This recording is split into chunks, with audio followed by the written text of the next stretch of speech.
আসসালামু আলাইকুম গাইস, আবারও হাজির হলাম আপনাদের কাছে ফুচকা পার্টি নিয়ে। তো দেখুন, এই যে আমরা এখানে ফুচকার মশলা বানিয়ে নিয়েছি, আর এখানে আছে ফুচকা। তো এখানে আছে দুই রকমের টক, জিলাপিটা দেয়া দিয়ে, এই যে সাথে জিলাপিও আছে, আর এই যে ডিম এখনো সিলা হয় নাই, এটাকে সিলে এখন দেব।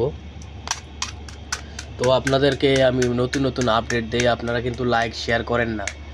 আপনারা লাইক করবেন, শেয়ার করবেন, সাবস্ক্রাইব করবেন, পাশে থাকবেন।